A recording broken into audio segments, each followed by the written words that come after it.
She did not plan her escape. It happened between one heartbeat and the next, in the narrow space where fear finally turns into survival. Her hands shook on the steering wheel, slick with blood that was not entirely hers. The pain in her head pulsed in time with her racing heart, a deep, dizzying throb from where it had struck the wall. The engine coughed once, twice before roaring to life, far louder than it ever had before, as if even the car understood the urgency of this moment. Behind her, the front door of the house flew open. His shadow filled the porch light. "Come back," he roared, his voice cracking with rage, his fists slamming against the doorframe hard enough that the wood splintered. She didn't look back. She threw the car into reverse, tires screaming as they tore down the driveway, gravel spraying like sparks. Her vision blurred with tears and shock, but she forced herself forward, swallowing panic with every breath. Stopping meant dying. She drove with no destination, only instinct guiding her. Streets she recognized melted into ones she didn't. Suburban calm gave way to cracked pavement and broken streetlights. The city seemed to decay around her, buildings growing older, darker, more forgotten with every mile. Her phone was gone. She had thrown it out the window earlier, watching it shatter against the road like a final severed tie. No tracking. No calls. No chance for him to find her again. The fuel gauge screamed red. And then the car sputtered. She coasted, breath trapped in her chest, until the engine died completely in an industrial wasteland of abandoned warehouses and rusted fences. Silence swallowed her whole. That was when she saw it. Between two condemned buildings, where nothing living should have existed, a bar glowed. Warm amber light spilled from its windows, rich and inviting, like a promise whispered directly to her soul. The neon sign flickered above the door, crimson letters spelling the Crimson Veil. She didn't question it. She stumbled out of the car, every movement burning, and leaned her full weight against the heavy door. When it finally opened, warmth wrapped around her like an embrace she hadn't felt in years. The bar was nothing like it should have been. Dark wood lined the walls, polished to a soft gleam. Brass fixtures held Edison bulbs that cast golden pools of light across burgundy leather booths. The air smelled of aged whiskey, smoke, and something deeper, something ancient. A few patrons sat in the shadows, their conversations low, their faces indistinct. No one turned to look at her. No one, except him. The man behind the bar stood utterly still, a crystal glass suspended mid-polish in his hand. Platinum hair fell past his shoulders, impossibly pale against the black silk of his shirt. His face was carved with sharp, elegant precision, beauty that didn't belong in a place like this, or in this century. But it was his eyes that stopped her breath entirely. Gray-blue. Watching her not with hunger, but with recognition. They swept over her injuries without judgment. The split lip, the bruise blooming along her jaw, the torn sleeve revealing dark fingerprints on her collarbone. He set the glass down. Reached beneath the bar. Her body tensed, every instinct screaming danger. But he produced only a clean white towel and a glass of amber liquid. "Corner booth," he said quietly, his accent old and unplaceable, as if it belonged to another world entirely. "No one will bother you there." She took the glass with trembling fingers. "Thank you," she whispered. He inclined his head, just slightly, then turned away, giving her something she had not been given in years. Privacy without abandonment, protection without possession. She sank into the booth, back to the wall, eyes tracking the exits out of habit. The whiskey burned her throat, but it was grounding. Real. Alive. Across the room, the man moved with effortless grace, serving drinks to patrons who appeared and disappeared like ghosts. Though he never stared, she felt his awareness like a steady warmth. This was not fear. She knew fear intimately. This was something else. Safety. She woke to silence. Soft, expensive silence. Her fingers brushed velvet, and confusion flooded her before panic followed. She sat up abruptly, heart pounding, eyes darting around a room that looked like it belonged in a museum rather than above a bar in a dead district. Antique furniture. Oil paintings of castles beneath strange moons. A massive bed draped in burgundy fabric. She was wearing clean clothes. Her breath caught sharply. She grabbed the nearest object, a heavy brass candlestick, and crossed the room, yanking at the door. Unlocked. The hallway beyond was empty. "You're awake," a calm voice said. She spun, weapon raised. He stood in the doorway of a study, unchanged from the night before, pale and composed, holding a leather-bound book. "You may leave whenever you wish," he said evenly. "But you looked like you needed rest more than questions." Her voice shook. "Why help me?" His gaze softened, something ancient and weary flickering beneath the surface. "Because cruelty should never be mistaken for power," he replied. Downstairs, footsteps echoed. Voices rose. And then the front door slammed open. Her past had found her. Kelly spent 3 days learning the rhythm of the Crimson Veil. Not because she wanted to stay. Because she had nowhere else to go. In the daylight hours, the district outside looked even worse than it had that first night, like the city had tried to erase this place and failed. Warehouses sagged with rusted bones. Windows were boarded. Streets were cracked and empty. No children's voices. No normal traffic. Just wind, old paper, and distant sirens that never came close. Yet inside the bar, the world was different. Warm. Orderly. Like a pocket of safety stitched into a dangerous city. Augustus, she had learned his name on the second day when one of the shadowed patrons murmured it with a quiet kind of respect, kept strange hours. He opened the bar at dusk when the first edge of night kissed the sky, and closed it just before dawn. It should have seemed suspicious. But it made a strange sense. Kelly told herself it didn't matter why. A safe place was a safe place. And she wasn't going to be picky when she had bruises under her skin and fear living in her bones. She tried to earn her keep. Not because he demanded it, he never did, but because being cared for without earning it made her feel like a burden. And burdens in her old life were punished. So she wiped down tables. Restocked bottles. Collected glasses left behind by patrons who never looked her in the eye. She learned which booth had a loose leg and which corner always stayed colder than the rest. She learned that some customers paid in crisp bills, while others slid old coins across the bar that looked too worn to be modern currency. She didn't ask questions. Not yet. Because every time she considered asking, she remembered Michael's voice. Stop talking. Stop thinking. Stop asking. Just do what you're told. Here no one told her anything. That freedom was both comforting and terrifying. Augustus rarely spoke unless necessary. But when he did, the sound of his voice did something to her that she didn't have words for. It was steady. Controlled. Like nothing in the world could shake him.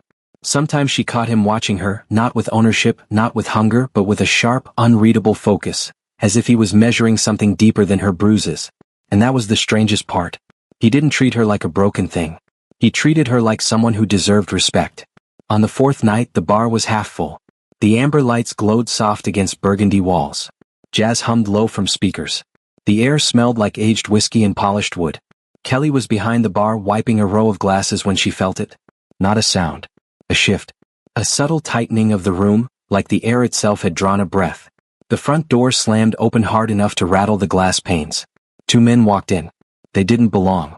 Their boots were too heavy, their shoulders too wide, their eyes too sharp. They scanned the room with cold purpose, ignoring the patrons, ignoring the warmth, ignoring every unspoken rule of the Crimson Veil. Kelly's stomach dropped. She knew men like that. Men sent by other men. The larger one was barrel-chested with a shaved head and a thick neck. The other was lean and twitchy, wearing a silver chain that caught the bar's light like a warning. The big one's gaze locked on her. Kelly Brennan, he said. Her fingers went numb.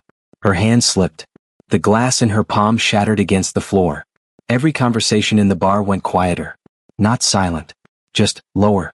As if the patrons had all decided at once to mind their own business. The shaved-head man smiled without warmth. Your husband wants you home. Her lungs stopped working. The word husband tasted like poison. Kelly backed up one step, then another, her spine hitting the shelf behind her. Her mind raced so fast it barely formed thoughts. How did they find her? Oh. A movement blurred at the edge of her vision. Augustus was suddenly there. He hadn't been behind the bar a second ago. He hadn't walked in.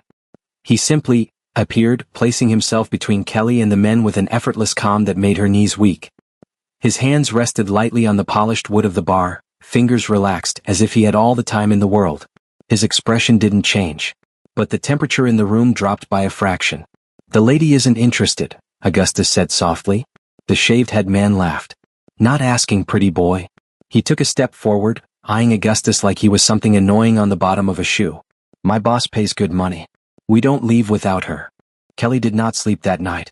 Every time she closed her eyes, she heard the crack of bone echoing through the bar. Saw Polly's arm bent the wrong way. Felt the invisible weight in Augustus' voice when he said centuries.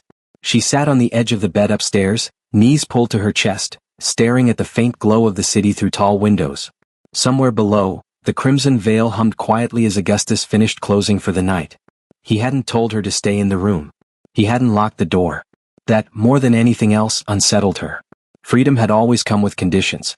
Michael had called it love. Rules disguised as care. Control disguised as concern. Every door locked for her safety. Every decision made for her own good. Augustus had done none of that, which made her afraid in a different way. A soft knock came at the door. Kelly flinched, heart leaping into her throat. "It's Augustus," came his calm voice. "May I enter?" he asked. No man had ever asked her that before. "Yes," she whispered.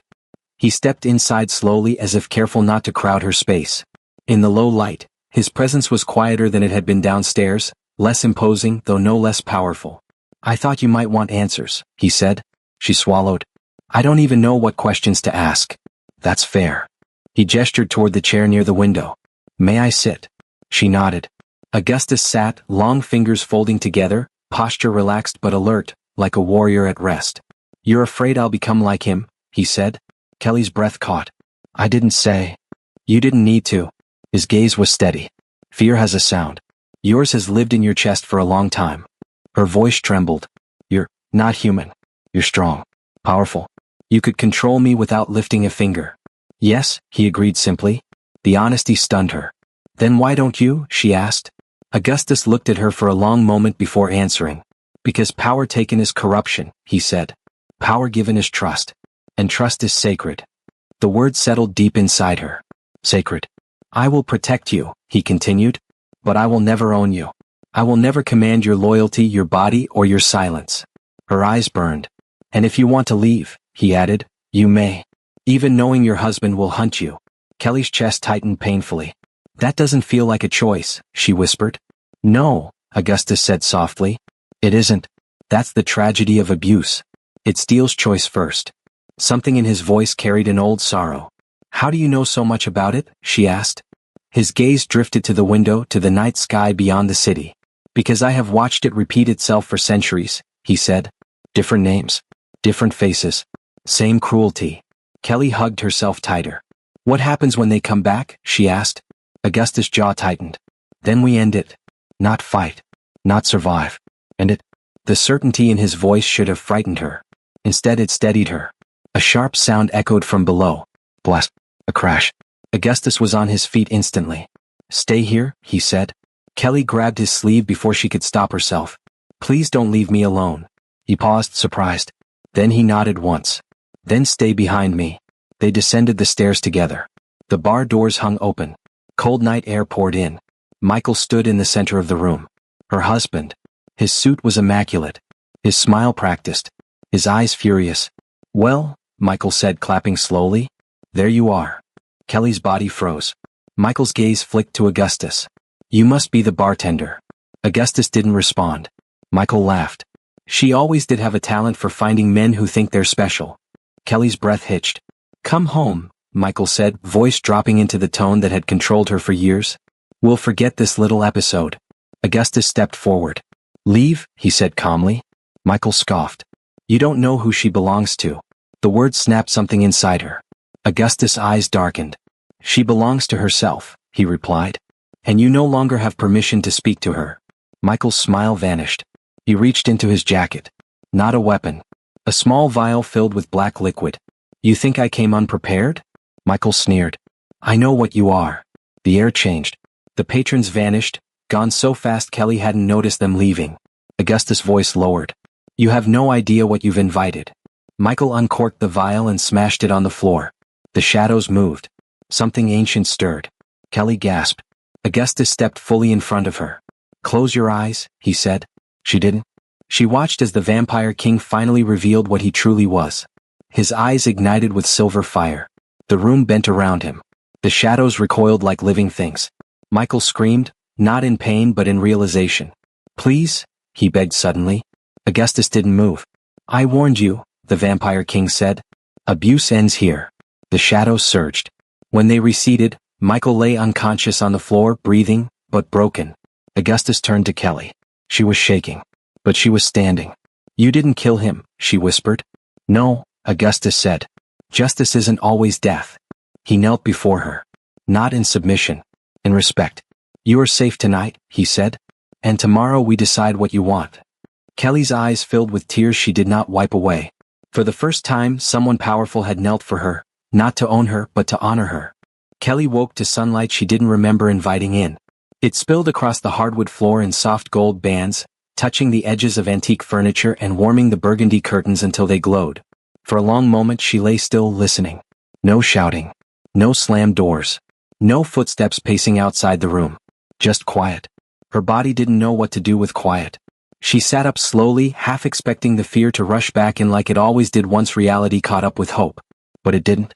Her chest felt lighter, still bruised, still sore, but not clenched in survival mode. Downstairs, the crimson veil was silent. Not closed silent.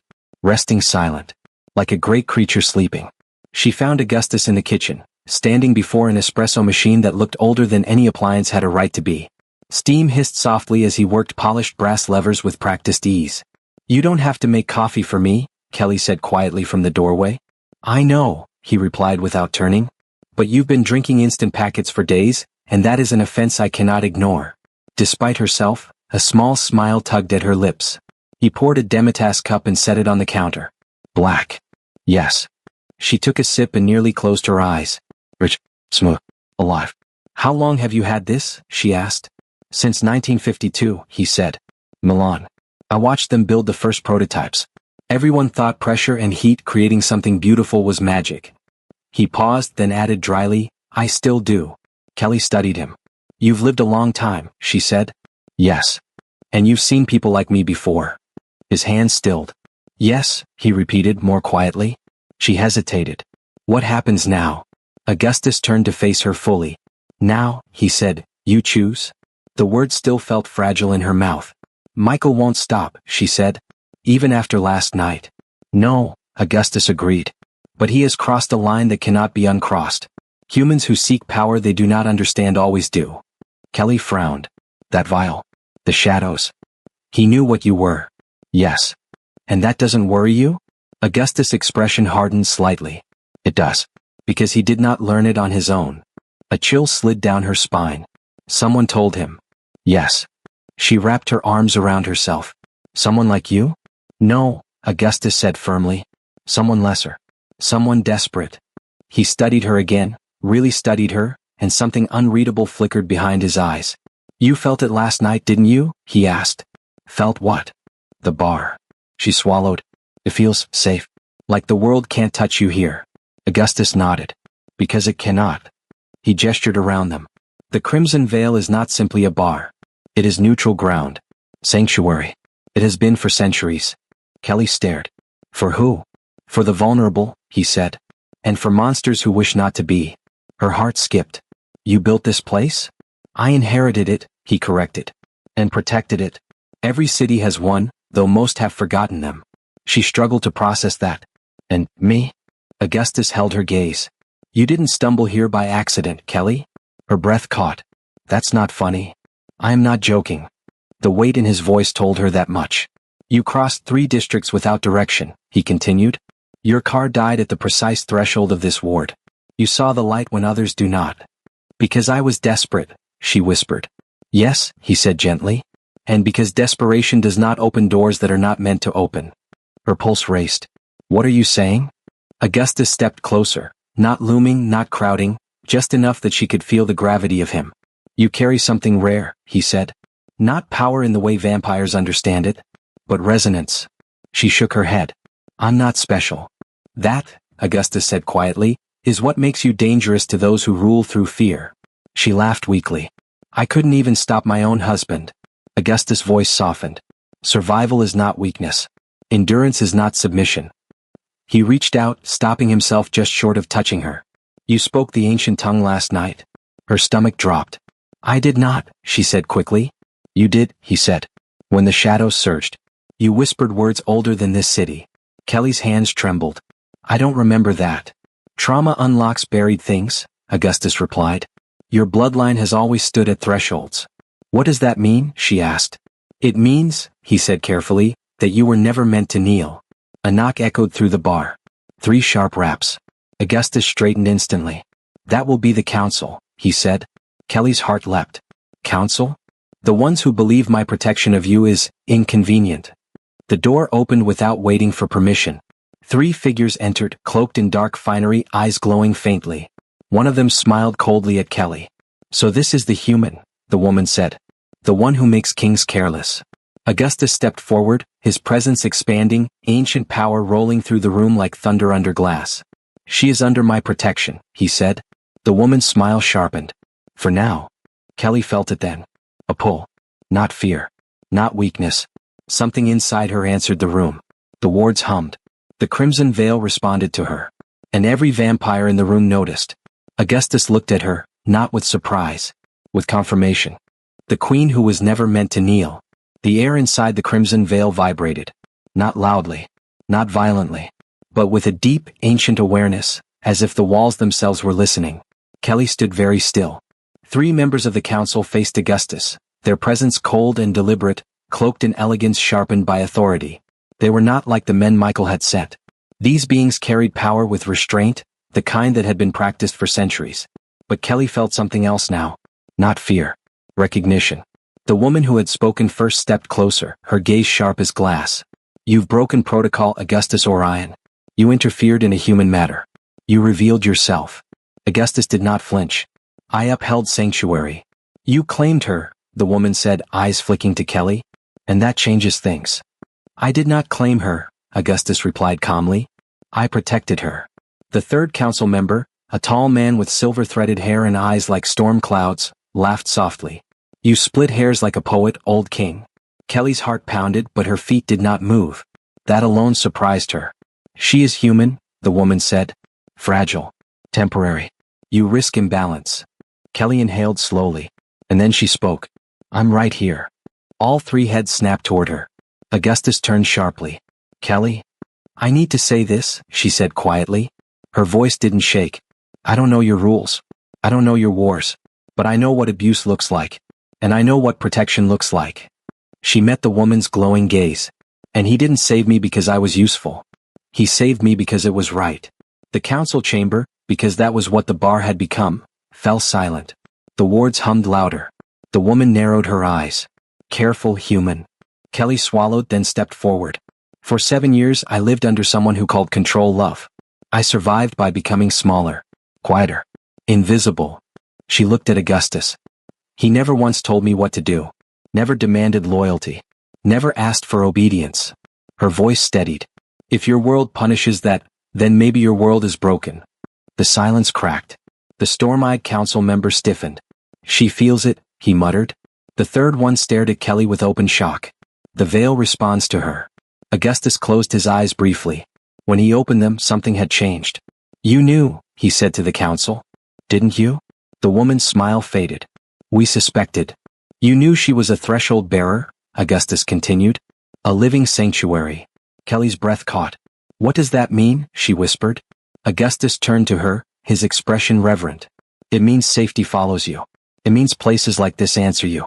It means monsters cannot cross you without consequence. The truth settled like a crown she had never asked for. I don't want power, Kelly said softly. Augustus smiled, not cold, not distant, but warm. Human. That, he said, is why you deserve it. The council exchanged glances. The woman exhaled sharply. If she stays with you, Augustus, your throne becomes unstable. Augustus stepped forward. Then I will abdicate, he said. Kelly spun. What? The room erupted. You would abandon the Night Throne for a human? The storm-eyed one demanded. Augustus did not look away from Kelly. For a queen who reminds the world what mercy looks like. Kelly's throat tightened painfully. I don't need a throne, she said. Augustus lowered himself, not kneeling, not bowing, but aligning his height with hers. Nor do I, he replied. I only need to stand beside you. The ward surged. Light, not sunlight but something older, washed through the crimson veil. The council recoiled. The woman stared at Kelly, awe finally cracking her arrogance. The sanctuary has chosen. Silence fell. At last the council stepped back. The night recognizes her, the woman said stiffly, and releases you. They vanished like shadows at dawn. The bar exhaled. Kelly sagged, knees weak. Augustus caught her, but gently, carefully, as if afraid to cage her even by accident. You're safe, he murmured. She looked up at him, tears finally spilling. I was never safe before. You are now, he said. Weeks passed. Michael disappeared, stripped of influence, power, and memory of her whereabouts. The crimson veil flourished. And Kelly changed, not into something monstrous but into something whole. She laughed again. She slept without fear. And every night she stood beside Augustus, not as property, not as prize, but as equal. Their love did not arrive with fireworks. It came with quiet mornings. Shared silence. hands brushing without demand. One night, as the city breathed beyond the windows, Augustus spoke. "Will you stay?" he asked. "Not because you must. Because you choose to." Kelly smiled through tears. "I choose you," she said. "Not a king. Not a vampire. Just him."